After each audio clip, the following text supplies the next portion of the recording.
நாம் ஆட்சிக்கு வந்து சரியா 40 நாள் ஆகுது. அதுக்குள்ளே என்ன செஞ்சீங்கன்னு கேட்குறாங்க. ஒரு லிஸ்ட்டு ஒன்று சொல்கிறேன் கேளுங்க.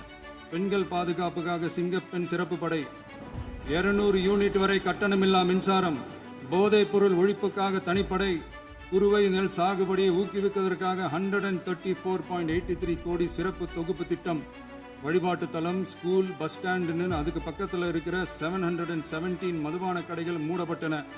அங்கே வேலையில் இருந்தவர்களுக்கு வேறு கடைகளில் வேலை, கவனிக்கப்படாமல் விடப்பட்ட அம்மா உணவகங்கள் புதுப்பிக்கப்பட்டன. பத்திரப்பதிவு துறையில் பகல் கொள்ளைக்கு ஃபுல் ஸ்டாப் வைக்கப்பட்டுள்ளது. வருகையில்லா ஆவணப்பதிவு முறை கொண்டு வர உத்தேசிக்கப்பட்ட செயல்பாட்டில் உள்ளது. 18,500 கோடி அளவில் உறுதியளிக்கப்பட்ட காஞ்சிபுரம் மாவட்டத்தில் மைய விரிவாக்க திட்டம், கோயம்புத்தூரில் மின்னணு பொருட்கள் மற்றும் மின்னணு அமைப்புகள் உற்பத்தி திட்டம் மற்றும் திருவள்ளூர் மாவட்டத்தில் காட்டுப்பள்ளி LNT கப்பல் கட்டும் தளம் விரிவாக்க திட்டத்திற்கு ஒப்பந்தங்கள் போடப்பட்டுள்ளன.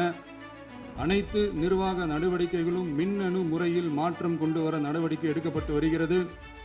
சட்டவிரோத கல்குவாரி மற்றும் அனுமதியின்றி கனிமங்களை எடுத்துச் செல்வது தடுக்கப்பட்டுள்ளது.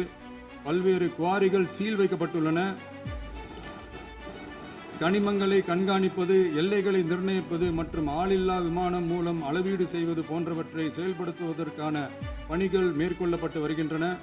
அனைத்து துறைகளிலும் அலுவலர் தலையீடு இல்லாமல் லஞ்ச லாவண்யமற்ற தமிழகத்தை உருவாக்க அனைத்து நடவடிக்கைகளும் முடுக்கிவிடப்பட்டுள்ளது. இதெல்லாம் சாம்பிள் தான், இன்னும் இருக்குது. இந்த வெறும் 40 நாளுக்குள்ளேயே இவ்வளவு செஞ்சுருக்கோம்னா இனி வர்ற நாட்களில் கொஞ்சம் கொஞ்சமாக படிப்படியாக ஸ்டெடியாக உழைச்சி லஞ்சலாவணம் இல்லாத, ஊழல் இல்லாத, பெண்களுக்கு பாதுகாப்பான, சுதந்திரமான, டிரான்ஸ்பரண்டான தமிழ்நாட்டை நம்ம சொந்தங்களான தமிழக மக்களுக்கு தர்றது தான் நம்மளோட ஒன் அண்ட் ஒன்லி டார்கெட். கண்டிப்பாக அதை நிறைவேற்றியே காட்டுவோம். 8 கோடி மக்கள் நம்மளோடு இருக்கிறப்போ ஏங்க அதை செய்ய முடியாது?